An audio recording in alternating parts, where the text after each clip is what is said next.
हर माँ बाप का सपना होता है कि उनका बच्चा आगे बढ़े, कुछ बड़ा करे, लेकिन सही स्कूल का चुनाव करना सबसे बड़ा कदम होता है। तो आइए नारायण विद्यालय में, जहाँ सिर्फ किताबों की पढ़ाई नहीं, लेकिन बच्चों के आने वाले फ्यूचर को ब्राइट किया जाता है। यहाँ प्री प्राइमरी से 12वीं साइंस और कॉमर्स की पढ़ाई इंग्लिश और गुजराती मीडियम में उपलब्ध है। साथ ही 12वीं कॉमर्स, इंग्लिश और गुजराती मीडियम के 100% रिजल्ट ने तो कमाल ही कर दिया है। तो अपने एजुकेशन के सपनों को दो उड़ान और परिवार का नाम करो रोशन। नारायण विद्यालय, शक्तिनाथ भरूच के संग, क्योंकि एडवांस एजुकेशन का एक ही नाम, नारायण विद्यालय।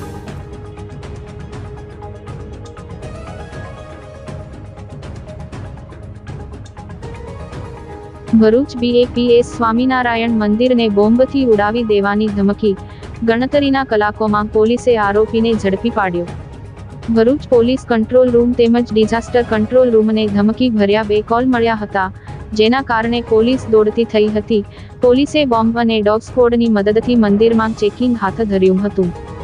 ભરૂચના ઝાડેશ્વર સ્થિત BAPS સ્વામિનારાયણ મંદિરને ઉડાવી દેવાની ધમકી મળતા જ ભરૂચ પોલીસ દોડતી થઈ ગઈ હતી।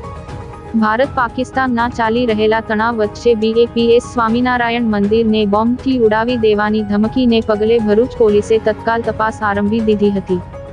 ભરૂચ પોલીસ કંટ્રોલ રૂમ તેમજ ડિઝાસ્ટર કંટ્રોલ રૂમને ધમકી ભર્યા 2 કોલ મળ્યા હતા, જેના કારણે પોલીસ દોડતી થઈ હતી। પોલીસે બોમ્બ અને ડોગ સ્ક્વોડની મદદથી BAPS સ્વામિનારાયણ મંદિરમાં ચેકિંગ હાથ ધર્યું હતું।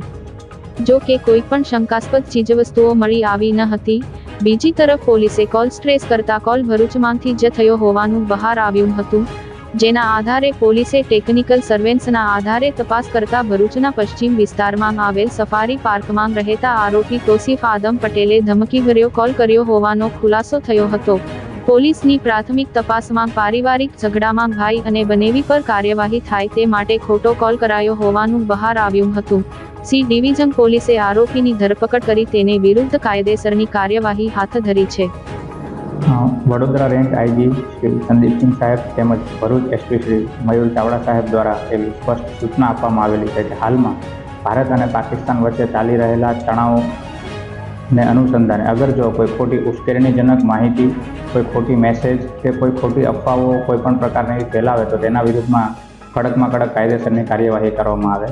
હવે આવી જ એક એવો બનાવ બને છે જેની અંદર ભરૂચ પોલીસ કંટ્રોલ ખાતે તેમજ ડિઝાસ્ટર કંટ્રોલની અંદર એક અજાણ્યા ઈસમ દ્વારા એવો કોલ કરવામાં આવે છે અને કોલમાં એવું જણાવવામાં આવે છે કે ઝાડેશ્વર ખાતે રહેલ સ્વામિનારાયણ મંદિરને રાત્રે 1 થી 2ના સમયગાળાની અંદર બોમ્બથી ઉડાવી દેવાની ધમકી આપવામાં આવે છે।